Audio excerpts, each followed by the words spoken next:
O episódio 4 de Território Lovecraft foi de aventura. E foi muito inesperado ver a música da Rihanna abrindo o episódio. E parece que o tio George morreu mesmo. Infelizmente. O livro que o garotinho estava lendo na biblioteca é Viagem ao Centro da Terra, um clássico do Júlio Verne.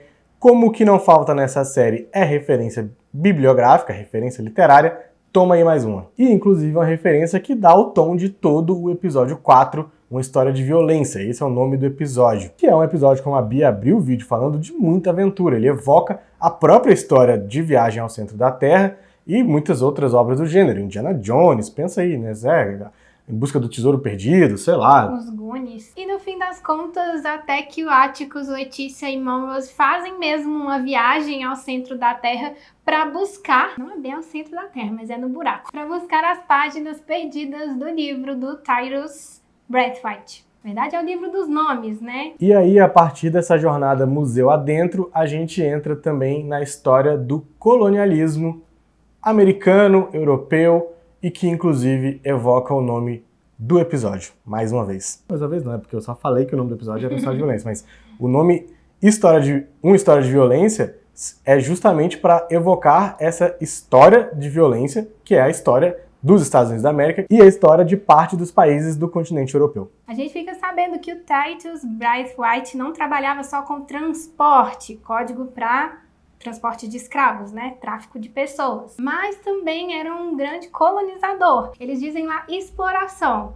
que é o código para colonialismo. Com direito a uma viagem pelos artefatos contrabandeados pelo Titus em suas viagens exploratórias, né? Suas viagens colonizadoras. É muito legal porque é uma discussão que tem ganhado força cada vez mais no mundo real, né? Sempre entre aspas essas coisas, de museus de países africanos, por exemplo, né? Países do continente africano, museus aqui da América Latina também, que estão reivindicando tesouros, reivindicando obras de arte que estão expostas em museus europeus e que foram espoliadas, elas foram saqueadas desses locais originais, né? Então o cara veio aqui, dizimou uma tribo inteira, ele pegou o cocar do índio e levou para lá.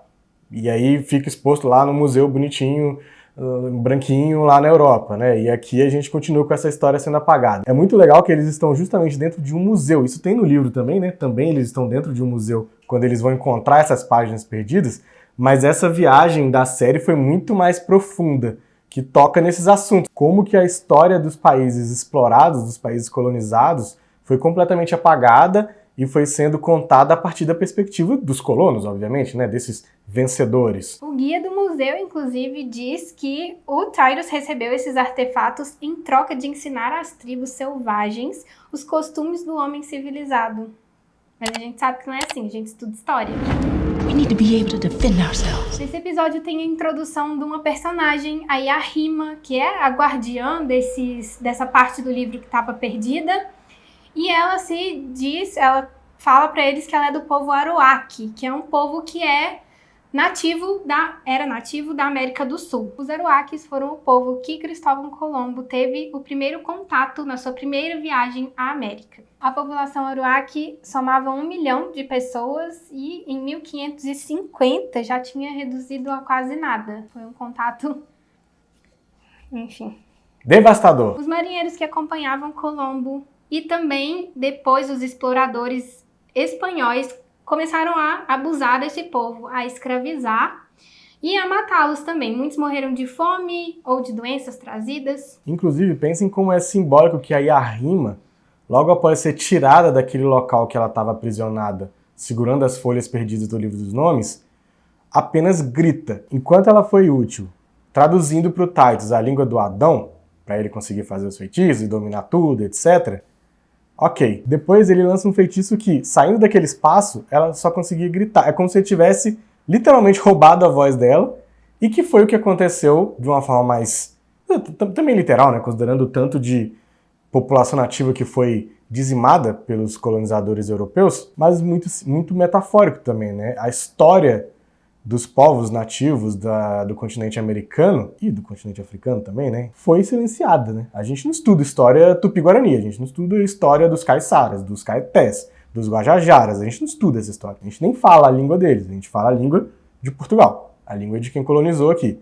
Então, é muito simbólico que ela não consiga falar. Quando as culturas são apagadas, quando esses povos são exterminados, não existe a comunicação, né? Não se passa essa cultura, então a gente pode ver que é um silenciamento, pode interpretar como um silenciamento. You can't win this game they're setting up for you to play. Dois espíritos, como a Yahima se define para o Atticus, é um termo guarda-chuva que foi pensado por pessoas indígenas, e a primeira vez que ele foi definido foi num congresso internacional em 1990, para ajudar a educar as pessoas sobre essa tradição. Existem diversos entendimentos sobre o que é ser dois espíritos baseado em cada povo, em cada cultura de cada povo indígena. Cada um tem um entendimento sobre diversidade de gênero e diversidade sexual baseado na sua espiritualidade. Então não se pode dizer que todos os povos indígenas têm o mesmo entendimento, a mesma definição do que é ser dois espíritos. Mas algo em comum que existe é que historicamente as pessoas consideradas dois espíritos, dependendo de cada crença,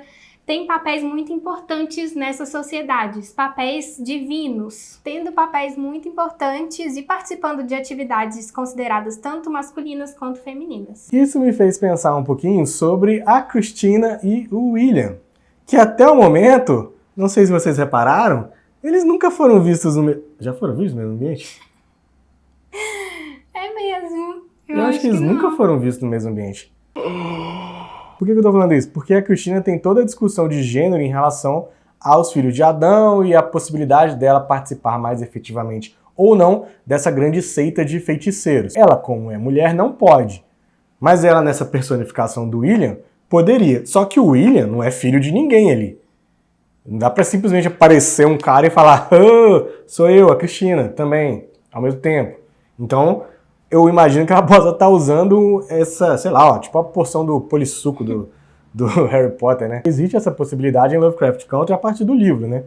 A gente ainda deve ver isso rolar na série com a Ruby. No livro ela se torna uma mulher branca em alguns momentos. Eu vejo trazendo esse conceito dos dois espíritos que esses povos indígenas utilizam para designar, né, cada um à sua maneira, essa pessoa que pode participar de rituais, de atividades tanto masculinas quanto femininas. O problema é que essa definição exata, dois espíritos, ela só foi dada em 1990, então ficou um pouco estranho a personagem, a Yahima, de se definir dessa maneira. Na cultura dela, provavelmente existe essa...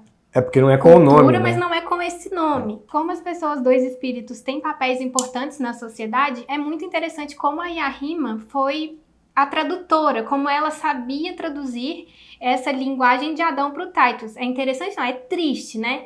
Mas a gente faz essa associação desse papel importante com a sabedoria que ela tinha e, por causa disso, ela acabou sendo abusada. 2 vezes, inclusive, né? Porque aí quando ela morre, claramente o Montrose não quer que aquilo vá pra frente, né? Tanto que ele queima o livro já. Sim. E aí ele assassina ela. E assim, Aí é o problema desse episódio. Eu achei meio despropositado, além de tudo. Não sei se precisaria que ela morresse, assim, né? Podiam ter trabalhado esse personagem tão rico que não existe no livro. Isso é uma criação já da Misha Green para a série, que eu tinha achado sensacional no começo. Quando ela morreu, eu falei assim, ué. É muito grave isso, porque a Yahima é uma personagem que quebra padrões de gênero. Ela mesma diz, ela traz dessa cultura dela. Infelizmente é usado esse estereótipo muito comum na mídia de matar violentamente para chocar um personagem que foge desse padrão. Para mim esse episódio tem alguns problemas, faltam algumas informações ou elas são corridas demais, que me deixaram meio perdida, assim. Uma delas, por exemplo, é como que o Montrose sacou do nada. Claro que ele tinha feito as pesquisas dele, mas ele sacou bem rápido que onde estavam as páginas perdidas, que estavam lá no museu. E isso não é apresentado pra gente de uma forma explícita. Outra coisa, onde que o Tree foi parar? Quando eles chegam no museu, ele tá lá, ele tá dando umas tiradas, não sei o quê, depois ele some, então fica parecendo que ele foi sem motivo, que ele só pegou uma carona. Outra coisa que é difícil da gente aceitar é como os três aceitam muito fácil esse portal que faz lá do museu pra casa Winthrop. Eles agem como se nada tivesse acontecido. Ah, ok, bruxaria, não tem nenhum susto, a Letícia vê o cara que sumiu na casa dela boiando e fala, oh, é o cara que sumiu. Acontece meio atropelado, assim. E também tem aquelas convenções, mas aí eu já até acredito que tem a ver com a própria ideia do episódio, que é ser um episódio de aventura, que assim, eles acertam o caminho de primeira, eles, né, sabem pra onde ir, estão lá naquele monte de túnel inundando, e conseguem achar a porta rapidamente. Essas pequenas coisinhas que são convenções desse tipo de narrativa mesmo. Eu acho chato porque a gente já viu muito, né, a exaustão em outras obras e já ficou desgastado, né? Já tem outras convenções que funcionam muito bem, como quando eles estão subindo no elevador e perdem as páginas e a Letícia mergulha e pega. Exatamente. E a gente fica torcendo, tá? É, super claustrofóbico, super aflitivo, né? Você fica, ai, você sabe que vai conseguir, né? Tipo, você sabe que vai rolar, mas a gente fica, nossa senhora. Quando em tudo da Hipólita, ninguém conta nada pra ela, Tadinha. não conta que vão, tipo, pega o carro dela, pega a carona, mas não informa nada. E é muito legal como o episódio acaba numa virada total, em que ela vai pro condado de Devon ver o que aconteceu com o George, descobrir essa história. É bem legal e é bem diferente do livro, porque no livro o tio George tá vivo, queria deixar isso claro pra HBO, e agora a gente vai ter uma outra camada, né? Porque no livro a Hipólita tem um capítulo inteiro dela, que é um capítulo maravilhoso, é lindo, sensacional, mas que é todo meio que só dela, assim, né? Explica... É mais um capítulo que explica coisas do livro do que de desenvolvimento da narrativa, né? Do desenvolvimento da história do livro. Que ela vai lá, retorna no passado de novo e tudo mais. Agora eu acho que vai ter mais camada pra ela, assim, vai ter mais desenvolvimento pra ela, o que é excelente. Então tá bom. Deixa aí nos comentários o que você achou desse episódio, vamos continuar conversando. É isso aí. Tchau. Tchau. Olha minha camisa do Parasita.